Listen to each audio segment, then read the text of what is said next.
Welcome back, listeners. Johan and I have really been enjoying this season's conversations and are looking forward to hopefully another great one today. We're joined by a fantastic accounting tech founder, Melissa Voss of FuseWorks. Great to have you here, Melissa. Thank you. Great to be here.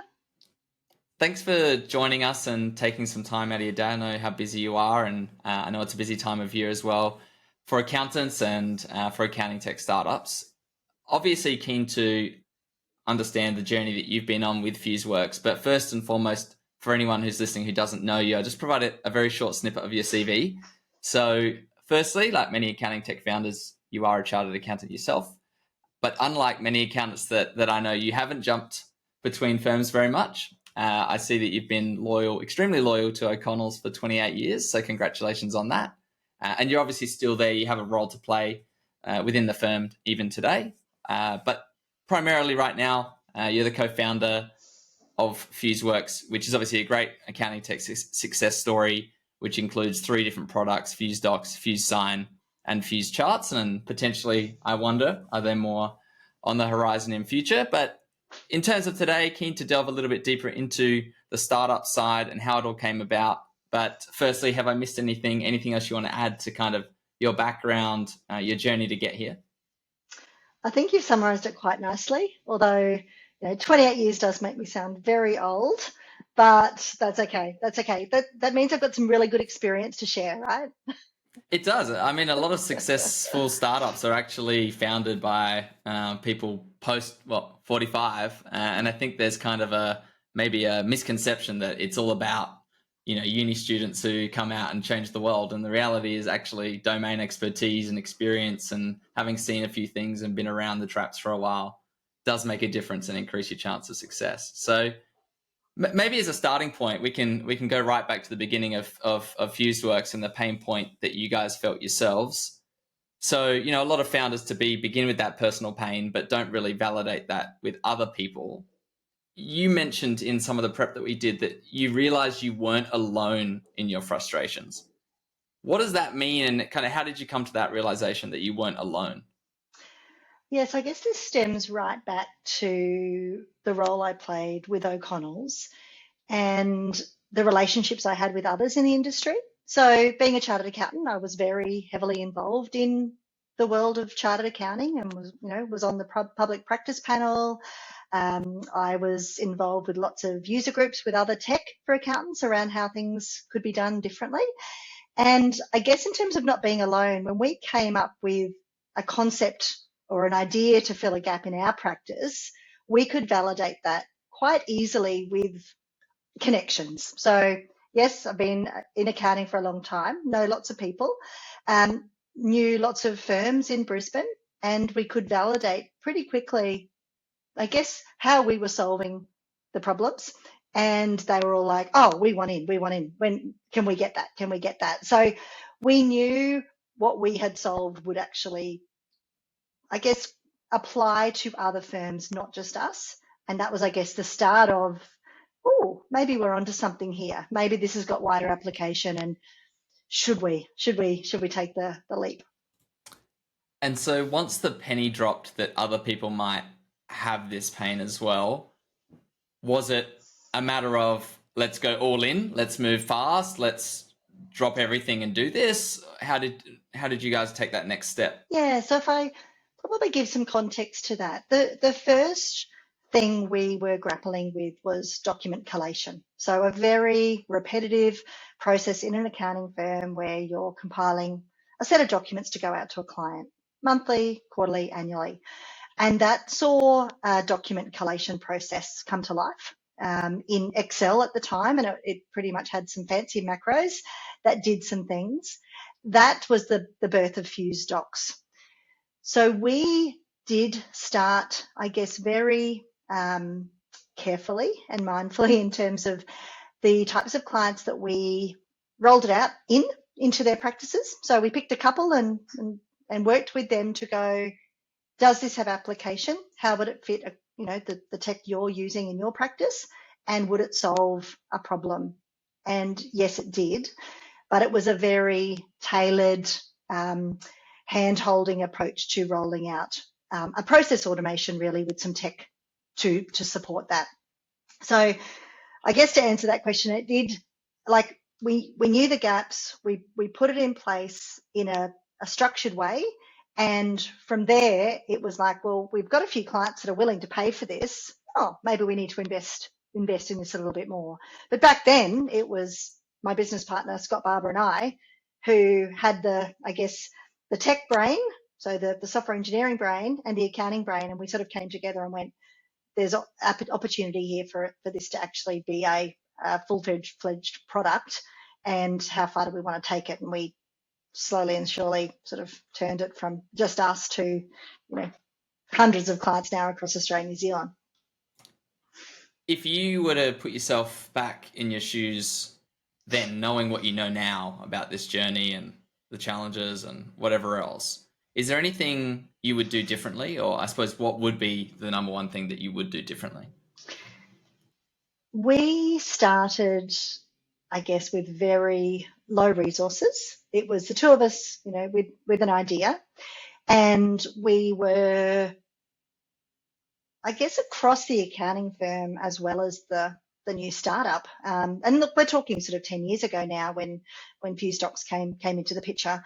So probably what I would do differently is have a bit more confidence and just go for it a bit more. I think that there's pros and cons to this. We went in a very structured, slow, conservative way to make sure that we could address the pain points and did have clients, and we weren't putting on people before we could pay them. We wanted to get to that point of profit before building a really, really big business. But if I look back, I was trying to juggle too many things, and you can't build a business and have the sales and the marketing resources and the awareness and attending events and pushing it if you're still trying to run an accounting practice. So I think it's just maybe throwing all in a little bit sooner would be one of the reflections. But again, pros and cons. You've also got to be, and we were very lucky to fall back on. We had the best of both worlds, so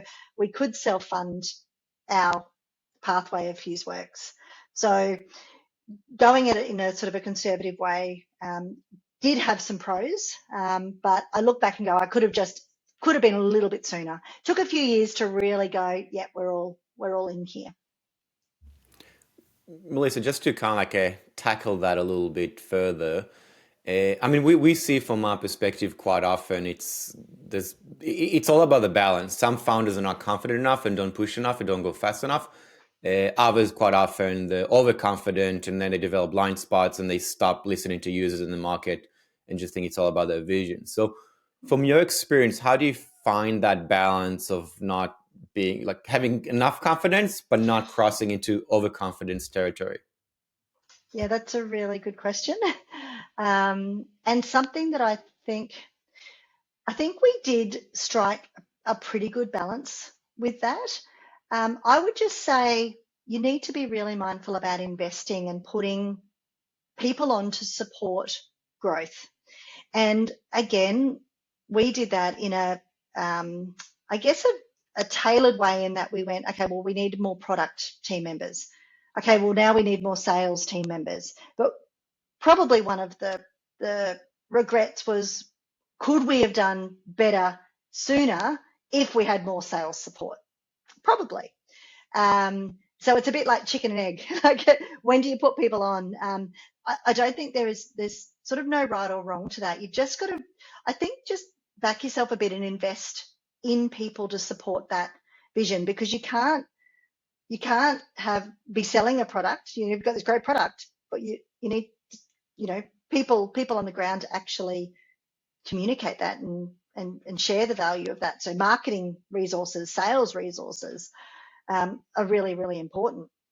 So I'm not sure if that answers your question, but it's we did, like I mentioned, we were very conservative in who we hired, and our first few hires were implementation team, and then we surrounded that by product, sales, marketing, support, and now it's things like ongoing client success, the addition of more support, the addition of more product.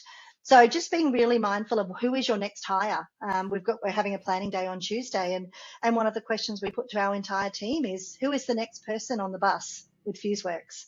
Because that is a really big part of the success. The right person at the right time doing the right role. And on that topic of kind of scaling up and growing a team, something that I think you guys have done very well, but and to the points that you're making around, you wish you'd kind of done it sooner. I'm interested in that because when people talk about scale, they talk about achieve product market fit and then know that if I spend $1 here, I'm going to get $2 back. And at that point, of course, hire a salesperson, you know what you're going to get for them. Is that the point where you're saying, I wish we doubled down faster, we knew we were getting that return? Or was there still a level of uncertainty around those hires? And you use more, I wish we did it because in hindsight it worked out, but look, it's all hindsight, right? So at the time, would we have ever been courageous enough to just do it? Maybe not. I think look, we've got a really solid product and we knew it had market fit and we knew we were ticking the boxes with the clients we were getting. So the evidence was there. It was just the courage to do it. When you're going into a startup, I'm very lucky to have a business partner to share the frustrations, just all of the things that it's like, these moments of what are we doing? How are we doing this? What's tomorrow look like? Like that's really, really crucial. If you don't have a business partner on the journey with you, who is that person for you? Because you include the team as much as you can. And we do have a culture of inclusiveness and we run open book management. So the entire team knows how we're doing, what profit we're making, what we're planning for. They're part of it. Like that's how we've always operated our accounting business. So that's what we do. And that's another reason for the success. You're not just building a product, you're actually building a team and a community and I guess lifestyle for all the people that we've got working with us. So we want to create a team where people want to come and work for FuseWorks because they know we have fun rewards, we have great clients, we have great engagement, and it's not just about the profit at the end of the day because a software business doesn't make profit straight away, right? It takes time. We're in it for the long-term play. So it's all of those little things that actually makes for a really great brand and business, and people like that. So anyway, I've gone off on tangents, but I'll pause. I wasn't sure whether to go down this route, but I think it's a good point you've made around the team and wanting to have fun, and there's more to life. Like there's a few other components here, and we see a lot of startups kind of early days having to make that decision between bootstrap and do it my own way or raise money. And the pressure is different in both situations. One is, can I even keep this alive? And the other is, I've got to do this for someone else and to make money and to hit these milestones. Have you guys raised money? I mean, obviously you had a firm alongside. So yeah, do you have any thoughts around that? Yeah, and look, that was the reason for us going slowly and steadily, cautiously and well planned, is that we weren't being given millions from external investors. It was our own investment, our own money, to be very focused on where we put that money and what we invested in and what resources at the right time. So I think the whole, there is pros and cons of both. You could get money thrown at you and you use it in such a way. We've seen other businesses have done that and maybe they spend the money on the wrong things. We were very purposeful on, this is our business. We know what success looks like. We know where we want to spend our money, what we need to be spending our money on, and we're accountable to ourselves to build the business. So I don't regret that at all. You just have to obviously be mindful that it does take a few years and hard work. You're working around the clock because you don't have the team to support that. So look, there's pros and cons. I think we were very fortunate to be in a position where we did it ourselves. We've made it work ourselves, and we've grown then an amazing team around us that's going to help us now into the next phase. And we also think about and this is when you're in a startup phase of a product. We had a bit of a juncture about 4 years ago when we were contemplating another product. That's like you're building a startup all over again. Do we? Don't we? Why? So that's, I mean, that decision to bring the next product in, FuseSign, was like, oh, why didn't we do that sooner? So again, it's trying to take the opportunities of, I get, competition, what's out there, et cetera, et cetera, et cetera, into what should we be doing and how should we be doing it and when should we be doing it, and being really mindful of that. And looking back, obviously, with no regrets, but some of these things, you're like, oh, I'm really glad we did that. Lisa, just to cover a little bit around that raising investment, in particular from VCs compared to bootstrapping. Now, this is something that might not age well because really the current market sentiment can shift quite quickly, and maybe in 6 months, a year, this question is going to sound very different. But kind of like right now, the way the market is, like bootstrapping, building a profitable business, taking your time, having more control makes a lot of sense. 2 years ago, it would be like, why would you do that when there's like money everywhere? And if you're not getting another round and an announcement in TechCrunch, you're basically failing. So how do you kind of like have a bit more of a long-term approach, putting aside the market sentiment, whether you should raise money or you should bootstrap according to what you want to achieve? Yeah, I guess to look at that, to the comment a couple of years ago, if you didn't, you're failing. I'm like, we're a success story. We didn't, and we have, and we've ridden the storm of all of that and come out the other side without having to do that. And that's pretty cool. Not accountable to anybody else, doing what we want to do and having involvement from our entire team on that direction. So I think it's also, if you want to do something like that, or if you need extra funds to do that, what does that look like? Why do you need those funds? Is it to pay for additional people? Or, for us, it was about, well, it's not just another person. How do we automate? How do we make a really well-oiled machine so we don't need to put money into all of that stuff? So I think it really comes down to what are you going to be using that for? Is it for expansion? Is it for hiring more people? Or can you look at that differently and do it like we did, with the ability to be really focused around what we're spending and when we're spending it? Moving on to FuseSign, which you touched on a little bit before, the second product that you launched, digital signing tool for accounting firms. How on earth did you think that you were going to compete with the likes of DocuSign, Adobe Sign? I think anyone listening would think that it doesn't necessarily make sense to go after a market where there's very well-known players already there. But I suppose you would have a good answer for why you did. Yeah, 100%. Similar to the way we embarked on FuseDocs, we were in a very, I guess, fortunate position that there wasn't anything like it. And there still isn't in terms of the automation around document collation and what it did. Because of our really loyal client base, we've got probably a 99% retention rate of our clients. Because of that and our relationship and the focus on people, not just the product. So we're more like a service business with product. Because of that relationship, we knew the frustrations clients were having with existing platforms. We knew they were asking us, oh, come on, guys, can't you just do something with digital signing? Or can't you give us a way to do that? You've done FuseDocs. Can't we just send our documents straight over for signing? So we did have quite a lot of market validation before we embarked on it. We went through lots of different, I guess, avenues to go, well, do we just sort of plug something else in, underneath, another umbrella, white label something? And then we did the research and realized, hey, we can actually do this ourselves better for our industry. And yes, we were up against some big names. Like, proof's in the pudding. Like, even though they're big names, we have got a rock solid product for accountants, because we know accountants, we know all the intricacies. We've built it with that very focused vision. But we knew a lot of the pitfalls of all of the things out there from our existing clients. So we had clients before we'd even built the product. And again, we're like, we've well exceeded our expectation in the last 4 years of what that looks like. And we are still competing against the big players. But when they start noticing you, you know you're onto something good, right?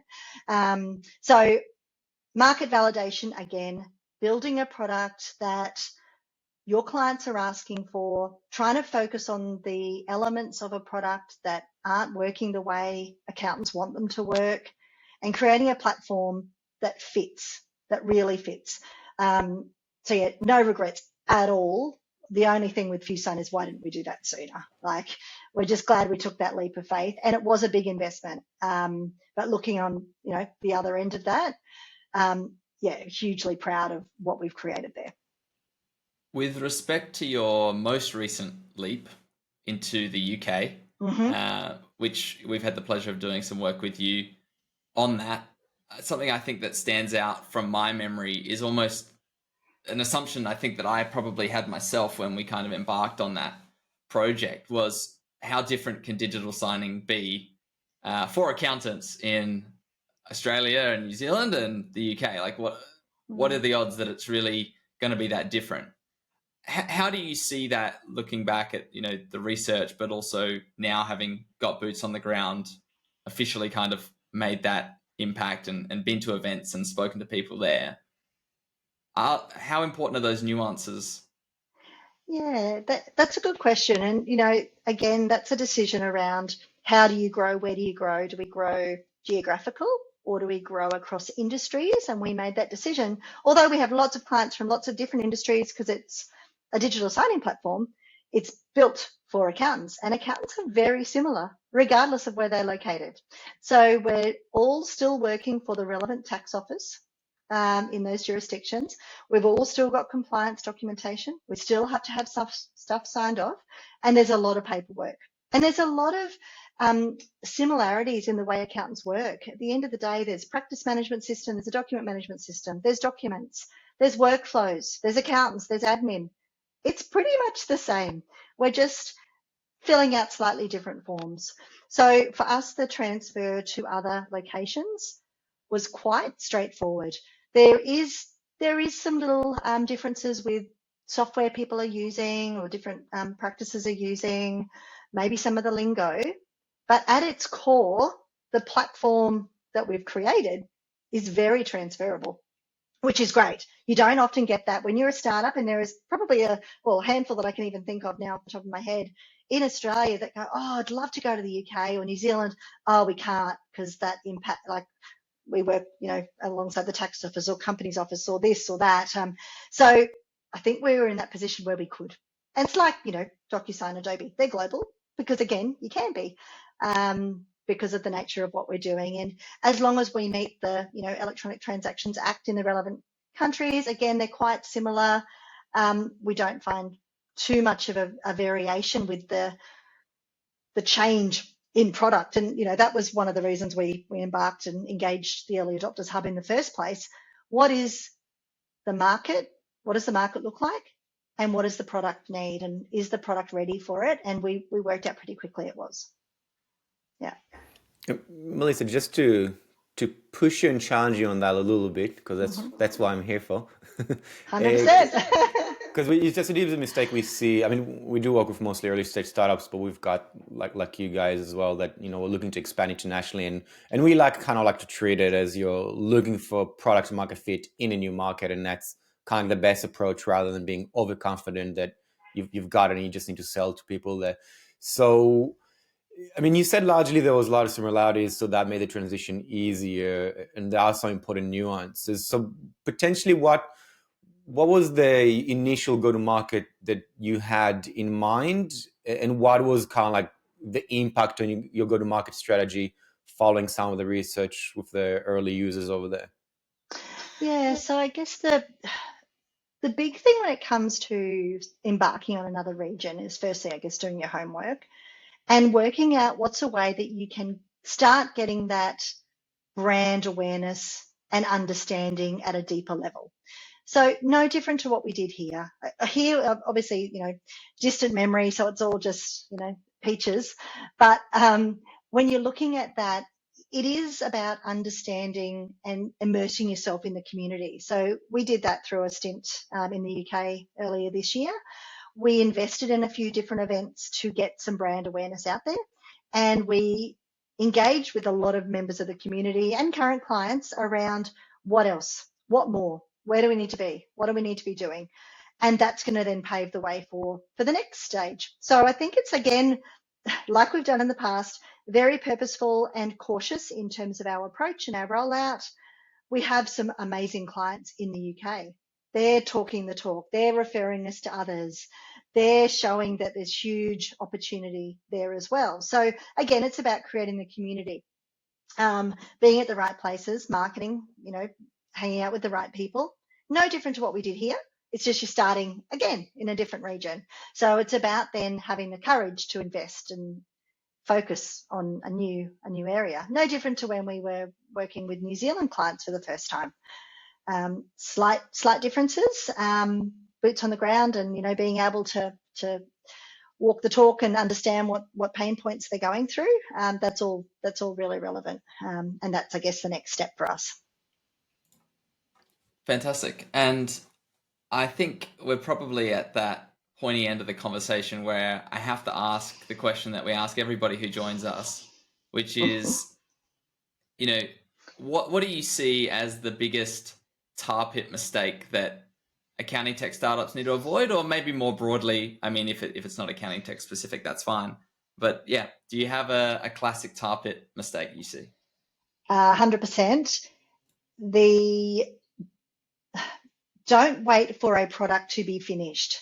A product is never finished. So if you've got an idea, the best thing you can do, get version 1 of that product into the hands of your clients and start getting feedback early. So you need market validation, you need feedback, you need to evolve the product. So you need to get it into their hands as quick as you possibly can. So don't call it a finished product. It's phase 1. We did that with everything we've done, and it has been the best thing we could have ever done, because we knew what the next iterations of the product were going to be, what people were screaming out for. Great, that goes to the top of the list. What are the things they don't care about? How they use the product. So that would be the biggest thing. Just don't wait. A competitor will jump in ahead of you. You won't have the understanding of what the client's actually using the product for, or some of the extra features that you need to put in it. So just get it in their hands as early as you possibly can would be my suggestion. And I know that in your case, you had the personal pain point, you'd validated that others had it as well. And I imagine it was after that it's a matter of, let's move as quickly as we possibly can now to get that first version in their hands. 100%. And for FuseDocs, that was the thing that I guess got us realizing pretty quickly that this had to turn from a little, plug-in in Excel to a fully fledged product with scale. We did the same thing with FuseSign. So we knew our 10 beta clients before we'd even created it, so that would be my biggest suggestion. And I do get this, even my husband says, "Oh, so are you done yet?" I'm like, "We're never done. Like, this is like, there is just, what else can we do? What else can we do? What are people asking for? What's the next iteration of the product? The product's not finished. So get it in the hands of the client as soon as you can," would be my big suggestion. Awesome. Thanks, Melissa. Appreciate your openness, honesty, and good luck with the journey from here. Thank you.